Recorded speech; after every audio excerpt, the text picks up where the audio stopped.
Hari ini kita akan belajar tentang materi perkembangbiakan tumbuhan.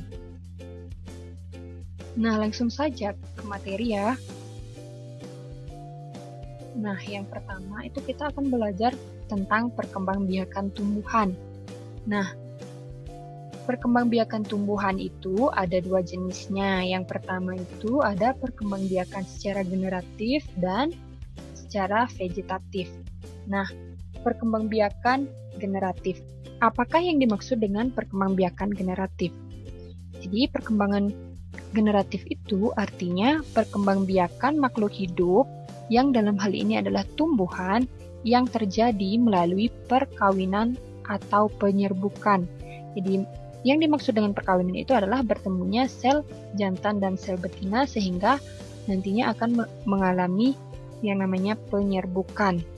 Nah, kemudian perkembangbiakan tumbuhan secara vegetatif itu apa?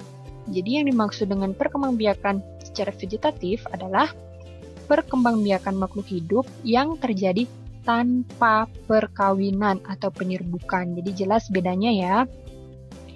Kalau perkembangbiakan secara generatif itu dengan perkawinan, kalau yang vegetatif itu tanpa perkawinan atau penyerbukan.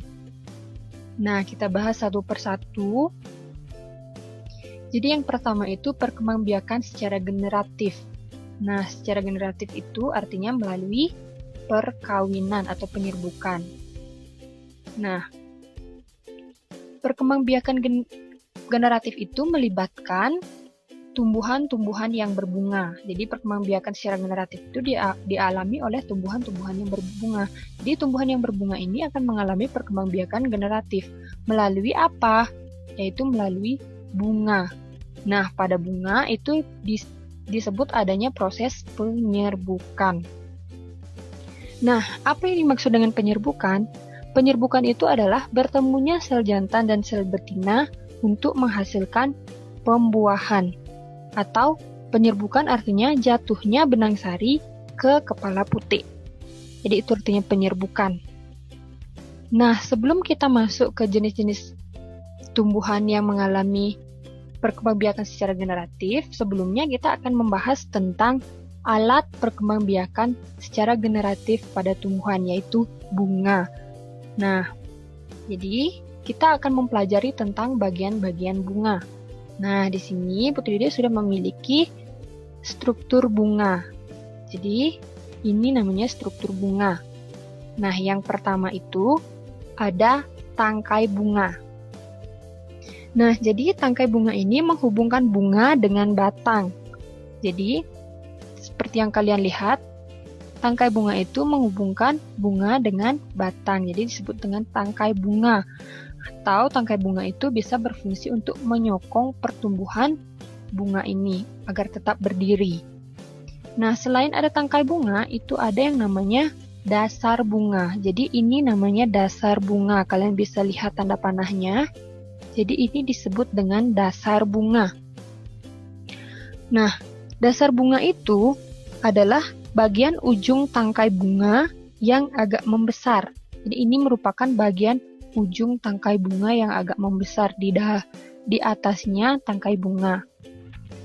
Nah, kemudian yang berikutnya itu ada bakal biji. Nah, seperti yang kalian lihat, di sana ada bakal biji atau disebut dengan sel buah ya, atau bakal buah. Jadi, di dalam bakal biji ini, kalian bisa lihat di sini ada bakal biji.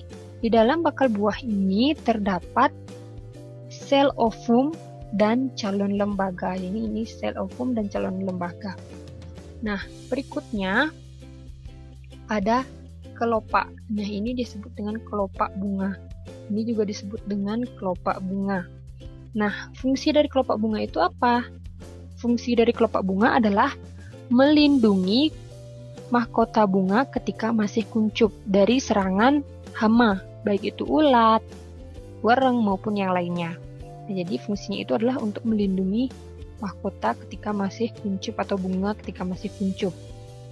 Kemudian berikutnya, nah yang berwarna ini adalah mahkota bunga. Jadi mahkota bunga itu fungsinya untuk apa? Nah, fungsinya itu adalah untuk mempercantik tampilan dari si bunga. Ya, jadi untuk apa bunga itu mempercantik diri? Jadi agar serangga-serangga tertarik untuk melakukan atau membantu proses penyerbukan. Nah, berikutnya. Nah, ini namanya benang sari. Keseluruhan ini namanya benang sari. Jadi yang di atas ini namanya kepala sari, kemudian yang di bawahnya itu namanya tangkai sari. Jadi keseluruhannya namanya benang sari. Jadi fungsinya benang sari itu apa? Nah, benang sari adalah alat perkembangbiakan jantan. Ya, jadi alat perkembangbiakan jantan pada bunga itu disebut dengan benang sari. Kemudian, nah yang terakhir ini ada putik.